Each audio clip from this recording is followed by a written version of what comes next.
Hello दोस्तों, मैं हरिओम आपका प्रकाश स्टडी में आपका स्वागत करता हूं। जैसे कि आपको पता होगा कि प्रतिशत चैप्टर चल रहा था, आज उसका पार्ट 7 है। कल हमने क्वेश्चन किए, आज उससे आगे करेंगे। कल कुछ क्वेश्चन किए थे, जैसे पुस्तकालय में कितने % पुस्तकें थीं, शेष पुस्तकें किसकी थीं, उसका योग निकालना और प्रतिशत निकालना। आज उससे आगे करेंगे।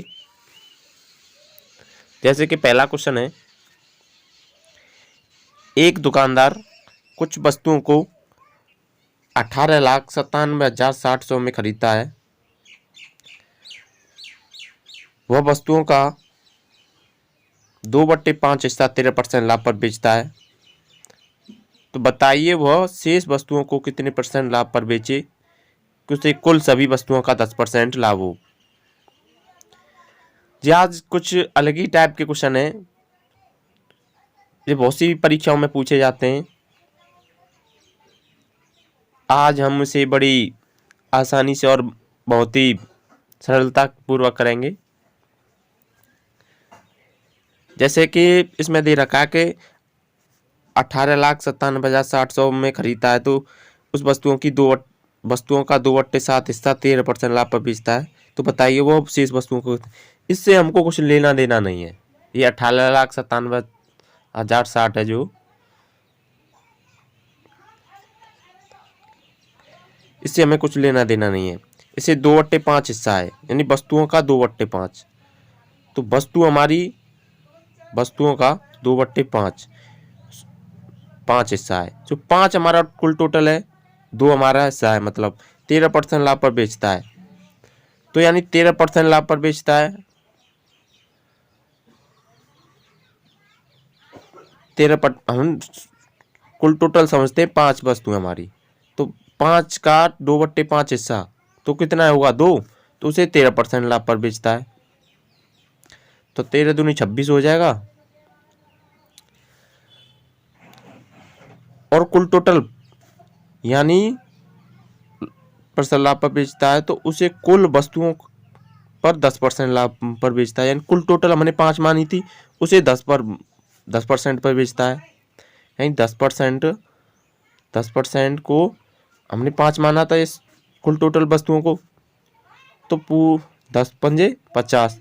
तो कुल टोटल 50 वस्तुएं थी। तो बताइए वो शेष वस्तुएं कितनी थी। यानी कुल टोटल हमारी 50 वस्तुएं, और पहले हिस्सा मतलब 13% लाभ पर बेचता खरीदता है, तो वस्तुओं का 2/5 हिस्सा, यानी 2/5 हिस्सा वो 13% लाभ पर बेचता है। यानी 5 हमने टोटल मानी थी, तो 2 हिस्सा वो 26 पर बेचता है। तो बची कितनी कितनी हो गई हमारी, यानी 2 पहले थी, 5 कुल टोटल हैं, तो बची कितनी, 3 बची। तो कितने पर बेचे, 26 में से, मतलब 50 में से 26 घटानी है, 50 में से 26 घटानी है, तो 4, यानी 24 वस्तुएं लानी है हमको। तो 3 वस्तुएं हमारी बची, तो यहाँ कितने % का करें कि यहाँ पर 24 आ जाए। तो 3 8, यानी 8 वस्तुएं, यानी 8 24 आ जाएगा। तो हम 3 वस्तुएं, 3 बची शेष हमारी, तो 8%, यानी 8% वो शेष वस्तुएं थी। यही हमारा आंसर हो जाएगा कि मतलब कितनी वस्तुएं थी।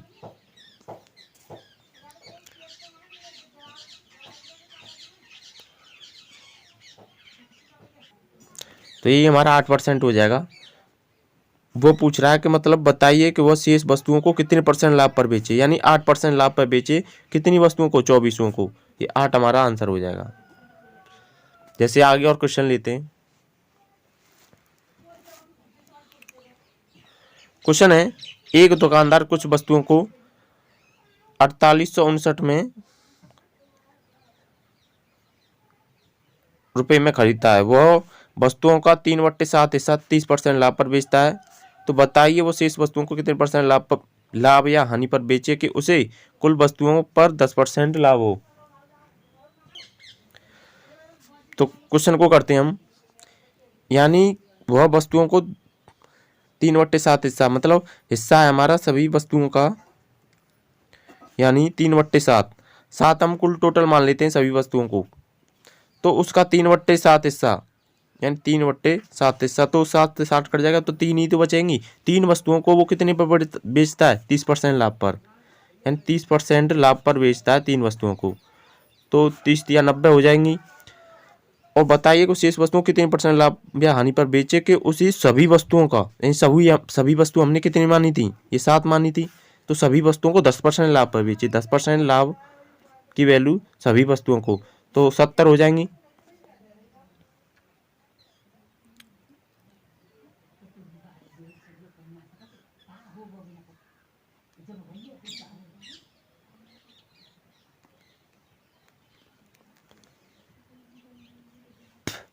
सत्तर हो जाएंगी। तो ये मतलब कुल टोटल हमारी 70 थी और ये यहाँ पे 90 निकल आई। तो हानि कितने की करनी है हमको? मतलब लाभ तो हो नहीं सकता क्योंकि हानि होगी। तो बची कितनी 7 कुल टोटल थी, 3 ये हैं।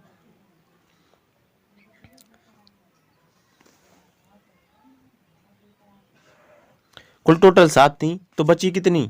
3 ये हो गई, तो 4 ही तो बची। वो कितने पे बेचे के उसे, यानी 70 का लाभ हो, तो हमको 20 की हानि करनी पड़ेगी तभी तो होगा। यानी यहाँ पर 20 की, तभी क्योंकि 90 कुल टोटल थी, 70 घटाएंगे तो बची कितनी? 9, वो सॉरी 20। तो 20 यहाँ पर लानी है, तो 4 वस्तुएं बची, कुल टोटल 7 वस्तुएं, 3 ये हो गई, 4 ये हो गई, तो कितने % का? 4 पंजे 20, यानी 5% की गुणा करने पड़ेगा। तो मतलब कितने % की हानि होगी? तो 5% की हानि होगी, हानि करनी पड़ेगी तभी तो हमको ये 70 आएगा। 5% की हानि, यही हो जाएगा आंसर। जैसे आगे क्वेश्चन और लेते हैं। एक दुकानदार कुछ वस्तुओं को खरीदता है, वह उस वस्तुओं का 1/4 हिस्सा 30% लाभ पर और शेष वस्तुओं को 10% लाभ पर बेचता है। तो बताइए उसे सभी वस्तुओं पर कितने % का लाभ होगा? तो करते हैं क्वेश्चन को।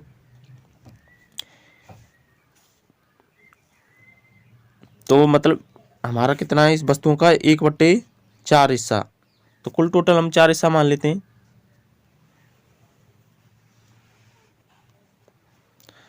तो 4 हिस्सा का हम मतलब कुल टोटल 4 मान लेते हैं हम। टोटल वस्तुएं कितनी थी हमारी? 4। इसका 1/4 हिस्सा, यानी 1 बचा। एक वस्तु को कितने पर बेच रहा है वो? 30% लाभ पर, 30% लाभ पर, और शेष वस्तुओं को 10% लाभ पर। तो शेष कितनी बची हमारी? एक ये हो गई, कुल टोटल 4 मानी थी, 3 बची। 3 को वो कितने पर बेच रहा है? 10% लाभ पर। तो कितना होगा? ये भी 30 हो जाएगा।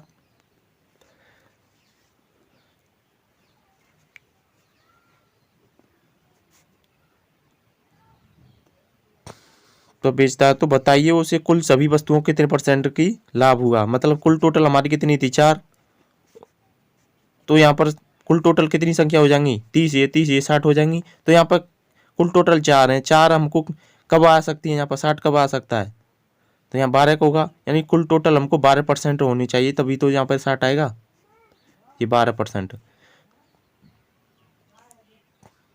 सॉरी 12 नहीं 15 होगा, 15, क्योंकि 15 चौके 60 होता है, तो 15% होगा। तो हमें 15% का लाभ होगा, 15%। यही हमारा हो जाएगा आंसर, क्योंकि हमने माना था 1/4। 4 हमने कुल टोटल संख्या मान ली, उसका 1/4 हिस्सा। तो बचा कितना? 1। तो 1 की वैल्यू 30% लाभ पर बेच रहा है, यहाँ 72 लाभ पर बता, और शेष वस्तुओं को 10% लाभ पर। शेष कितनी बची? क्योंकि कुल टोटल हमने 4 मानी थी, उसमें बची कितनी? 3 संख्या, 3 बची। 3 को वो 10%, मतलब शेष वस्तुओं को 10% पर बेच रहा है, तो 30 ये हो जाएंगी। 30 और 30 60 हो जाएंगी। तो कुल टोटल हमारी 4 वस्तुएं थी, तो यहाँ 60 कब आ सकता है? क्योंकि 15% का लाभ करेंगे तभी तो यहाँ पर 60 आएगा। तो 15 चौका 60, यही हो जाएगा हमारा आंसर। जैसे आगे और क्वेश्चन लेते हैं। क्वेश्चन है हमारा,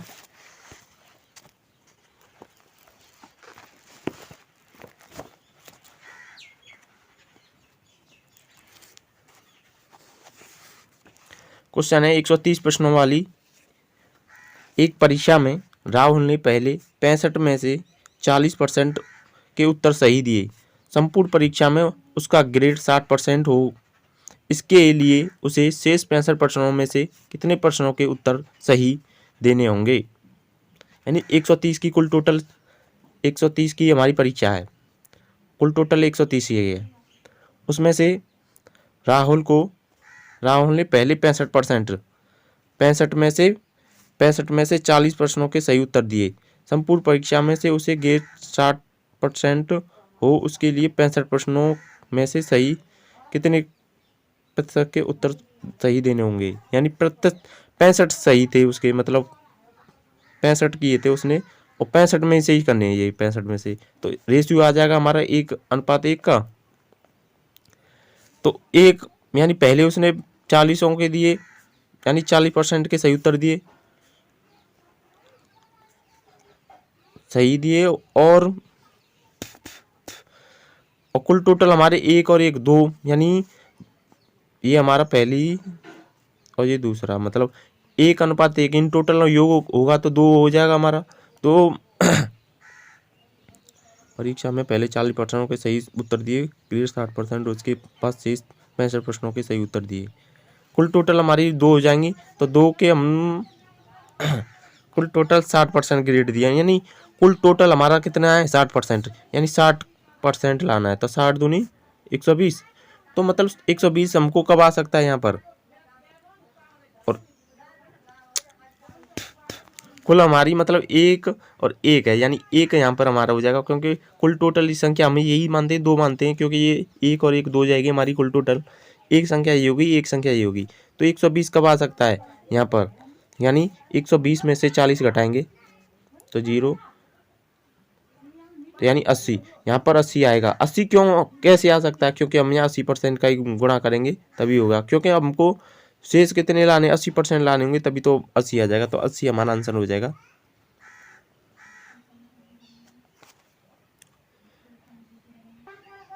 क्वेश्चन है, 80 प्रश्नों वाली एक परीक्षा में रवि ने पहले 40 में से 65% के सही उत्तर दिए, संपूर्ण परीक्षा में उसका ग्रेड 75% हो, उसके लिए उसे शेष 40 प्रश्नों में से कितने प्रतिशत के सही उत्तर सही देने होंगे। यानी 80 प्रश्नों वाली एक परीक्षा में रवि ने पहले 40% में से 65% के उत्तर सही दिए, संपूर्ण परीक्षा में उसका ग्रेड 75% हो, उसके लिए उसे शेष 40 प्रश्नों में से कितने प्रतिशत के उत्तर सही देने होंगे। यानी कुल टोटल 80 की प्रश्नों की एक परीक्षा है, उसमें से रवि ने 40 में से 75 के सही उत्तर दिए, यानी 40 में से 65% सही दिए, और शेष कितने बचे, शेष 40 प्रश्नों में से कितने परसेंट को देने, यानी 40 और बचे, तो 1:1 का हो जाएगा हमारा, यानी 1:1। तो मतलब पहले में थे 1% की वैल्यू कितने परसेंट, यानी 40 में से 1% हमारी 40 की थी, तो उसने कितने परसेंट सही दिए, यानी 65% सही दिए उसने, और कुल टोटल हमारी परीक्षा कितने की 2 की थी, तो 1 और बची थी, वो कितने की, कुल टोटल परीक्षा कितने 40% की, उसने ग्रेड, यानी ग्रेड कुल टोटल योग निकलता तभी तो ग्रेड होते हैं, मतलब क्या निकला है, ए ग्रेड है या बी ग्रेड है, तो उसमें 75 के सही क्वेश्चनों के सही उत्तर दिए।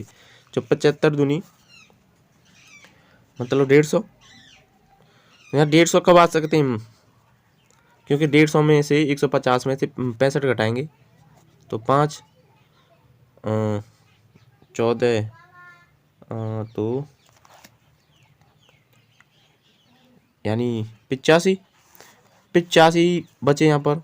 यहाँ 85 कब आ सकते हैं, क्योंकि एक संख्या मतलब एक पहली संख्या ये थी, दूसरी ये थी, यानी एक का ये था, तब 85 का ही, यानी 85% के सही उत्तर देंगे तभी वो 150 अंक ला सकता है, यानी 85 हमारा आंसर हो जाएगा। 85%, यानी 85 प्रश्नों के और उत्तर देने पड़ेंगे, यानी 85% सही उत्तर और देने पड़ेंगे, तब उसकी मतलब 150 अंक आ सकते हैं कुल टोटल।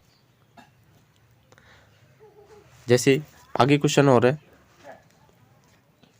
एक व्यक्ति अपनी आय का 75% खर्च कर देता है, यदि उसकी आय और खर्च में 20% और 10% की वृद्धि कर दी जाए, उसकी बचत में कितने % अंतर आ जाएगा, यानी पहले 75% खर्च करता है, यानी 75% यानी परसेंट बट्टे 100, 25 30 75, 25 चौका 100 खर्च कर देता है। यदि उसकी आय में 20% 20% होता हमारा 1/5 और 10% होता हमारा 1/10।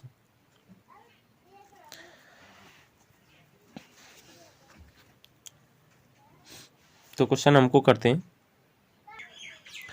तो हमारी इनकम कितनी थी, यानी खर्च हमारा 75% था, यानी इनकम हमारी 4 थी, उसमें से 3 खर्च कर दिया, यानी इनकम हमारी कितनी है 4। 4 को कितने के ऊपर, आय हमारी कितनी है 20%, वो आय हमारी 4 है और ये कह रहा 20%, तो 20 का यहाँ करेंगे तो 4 दूनी 8, 80% हो जाएगा हमारा, 80 हो जाएगा। और खर्च कितना है हमारा 3, यानी 3 खर्च है हमारा, और ये बोला 10% की खर्च करता है, खर्च हमारा 10% है, तो 10 है 10%, तो कितना हो जाएगा 30 हो जाएगा। तो वृद्धि करे तो उसकी बचत में, यानी बचत करनी है, तो बचत हमारी तभी तो हो सकती है, क्योंकि 80 में से 30 गए तो कितने बचे 50, 50 की बचत होगी। बचत कब हो सकती है, क्योंकि 4 हमारी इनकम थी, मतलब आय थी कि आय है का हमारी, और खर्चा हमारा 3 हो रहा था, बचा कितना 1, वो 1 को कितने पर बेचे कि जो 50 आ जाए, यानी 50 का, यानी x की जगह या हम x मान लीजिए, यानी 50 ही, यानी वो कितनी इनकम बचत करता है, तो वो 50% की बचत करता है, तभी तो हमारा 50 निकलता है, 50% की बचत करता है। ये हमारा आंसर हो जाएगा। तो दोस्तों आपको कैसी लगी ये वीडियो, अगर आपको अच्छी लगी हो तो लाइक करना इसे, और शेयर भी करना, और चैनल को सब्सक्राइब करना। धन्यवाद।